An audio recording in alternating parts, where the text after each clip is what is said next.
이사야 선지자는 이스라엘 백성들을 향해 아이를 갖지 못한 여인들도 많은 아이를 얻고 그 기쁨으로 즐거워하게 될 것이라고, 황폐해진 예루살렘에 많은 가옥들이 들어서서 번영하게 되리라고 예언을 했습니다. 이는 장차 바벨론 포로 이후에 부흥하고 번성하게 될 예루살렘의 실상을 예언한 것입니다. 사실 바벨론의 포로로 끌려간 이후에 예루살렘은 거의 황폐화되어서 짐승들의 거처가 되고 말았습니다. 그리고 70년이 흐른 후 이스라엘은 본토로 귀환해도 좋다는 파사왕 고레스의 칙령을 받았습니다. 도무지 인간들의 힘으로는 불가능한 유대인들의 해방이 현실로 다가온 것입니다. 이 얼마나 손꼽아 기다리던 해방입니까? 그렇지만 이렇게 황폐하고 황무해진 본토에서 새로운 삶을 시작한다는 것은 말처럼 쉬운 일이 아니었습니다. 여기에는 모든 것을 포기해야만 하는 결단이 요구되었습니다. 바벨론의 포로 생활은 정치 문제에는 엄격했지만 경제적 문제만은 비교적 자유로웠습니다. 그래서 유대인들은 나름대로의 경제적 자립을 유지할 수 있었습니다. 그런 상황에서 안정된 바벨론의 삶을 버리고 고국으로 돌아가는 것은 대단히 어려운 일이었습니다. 그 결과 많은 유대인들이 바벨론에 그대로 남기로 결심을 했습니다. 성경 기록에 의하면요, 1차 본토 귀환자는 49,897명에 불과했습니다.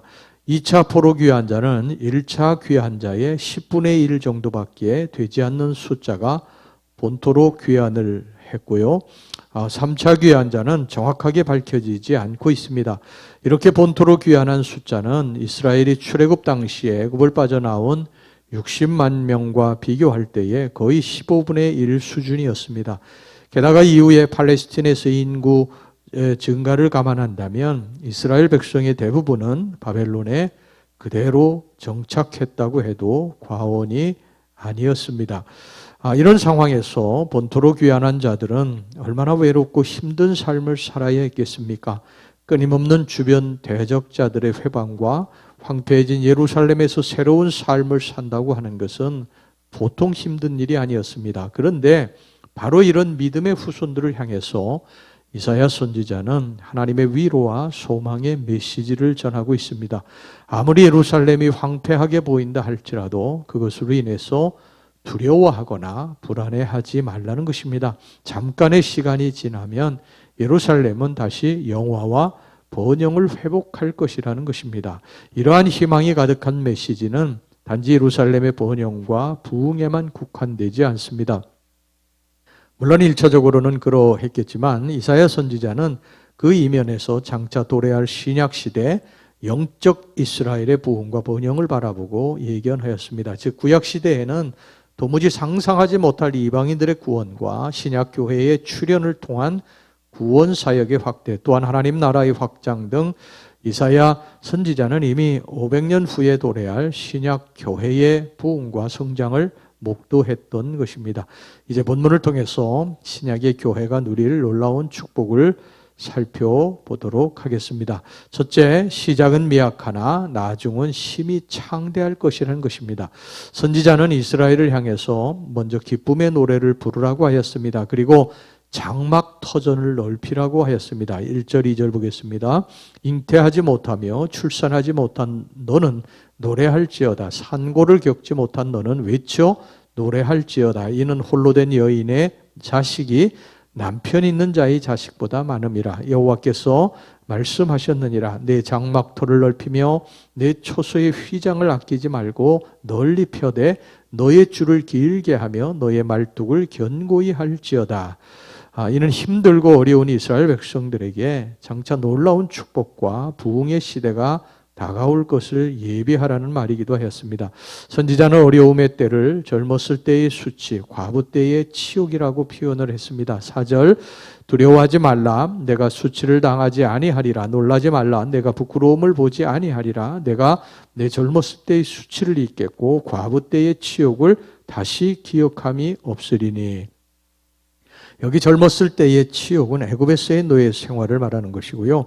과부 때의 치욕은 바벨론에서의 노예 생활을 말하는 것입니다. 이런 이스라엘이 이제는 장막을 넓히고 그 자손은 열방을 차지하며 황폐해진 성읍이 수많은 사람들로 가득 차게 된다는 것입니다. 보잘것없고 미약했던 이스라엘이 이제는 창대하게 되는 순간입니다. 이는 마치 신약교회의 부흥 역사를 예견해 주는 듯합니다. 비록 하나님의 교회가 많은 핍박과 박해 아래 있다 할지라도 그 나중은 심히 부흥하고 창대하게 된다는 것입니다.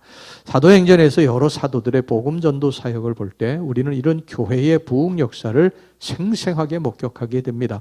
비록 초창기에는 대적들의 회방으로 쓰러지고 넘어질 듯이 보이지만 훗날에는 반드시 꿋꿋하게 서서 하나님의 복음의 빛을 널리 드러내는 것이 초대교회의 역사요 또한 힘이었습니다. 바로 이런 부흥의 불길이 있었기 때문에 오늘 2000년 후에 우리들도 주의 복음을 듣고 또한 세계 만민이 복음 가운데서 교제를 나누고 있지 않습니까? 이런 사실을 확신한다면 우리가 일시적인 어려움에 직면한다 하더라도 무엇을 두려워하겠습니까? 자, 그 다음에 두 번째, 부족함과 허물에도 불구하고 하나님은 끝까지 당신의 교회를 사랑하십니다. 5절에서 8절까지입니다. 이는 너를 지으신 이가 내 남편이시라. 그의 이름은 만군의 여호와이시며 내 구속자는 이스라엘의 거룩한 이시라. 그는 온 땅의 하나님이라. 일컬음을 받으실 것이라. 여호와께서 너를 부르시되 마치 버림을 받아 마음에 근심하는 아내 곧 어릴 때의 아내가 되었다가 버림을 받은 자에게 함과 같이 하실 것임이라. 내 하나님께서 말씀하셨느니라. 내가 잠시 너를 버렸으나 큰 긍휼로 너를 모을 것이요 내가 넘치는 진노로 내 얼굴을 내게서 잠시 가렸으나 영원한 자비로 너를 긍휼히 여기리라. 내 구속자 여호와께서 말씀하셨느니라. 하나님은 당신을 이스라엘의 남편으로 또 이스라엘은 하나님의 신부로 비유하셨습니다.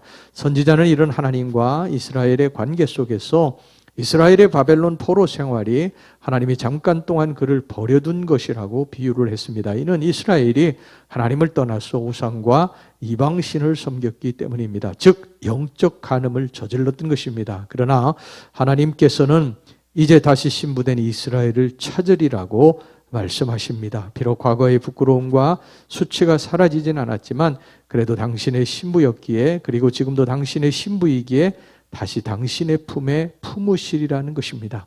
이스라엘이 과거의 수치와 부끄러움을 씻을 만한 어떤 공적도 없고요. 또한 과거의 수치를 씻을 수도 없지만 그래도 하나님은 단지 이스라엘이 당신의 신부라는 사실 하나만으로 그 죄과를 보지 않으시고 다시 당신의 품에 안겠다고 하셨습니다.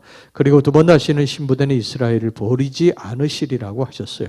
이를 증명이라도 하듯이 하나님은 노아의 홍수 이후에 무지개 언약과 또한 실제로 그 약속을 지켜왔던 사실을 상기시키셨습니다. 9절 말씀 봅시다. 이는 내게 노아의 홍수와 같도다. 내가 다시는 노아의 홍수로 땅 위에 범람하지 못하게 하리라 맹세한 것 같이 내가 내게 노하지 아니하며 너를 책망하지 아니하기로 맹세하였노니. 그리고 천하가 뒤집어지는 역사가 일어나더라도 지금 이스라엘과 하신 약속은 반드시 지키리라 하셨어요. 10절 말씀 산들이 떠나며 언덕들은 옮겨질지라도 나의 자비는 내게서 떠나지 아니하며 나의 화평의 언약은 흔들리지 아니하리라. 너를 긍휼히 여기시는 여호와께서 말씀하셨느니라. 신부된 우리는 자주 영적 간음을 저지릅니다. 하나님 외에 주인을 따로 두어서 우상을 섬기고 이방신에게 무릎을 꿇습니다. 그것으로 하나님이 우리를 징계하시기도 하지만 하나님이 우리를 결코 버리지 않으시고 사랑하셔서 반드시 다시 회복시켜 주십니다. 그 사랑으로 지금 우리가 이렇게 담대하게 살 수 있는 줄로 믿습니다. 그 하나님 사랑하고 언제나 믿음 지키며 살아가는 저와 여러분들이 되시기를 주의 이름으로 축원합니다.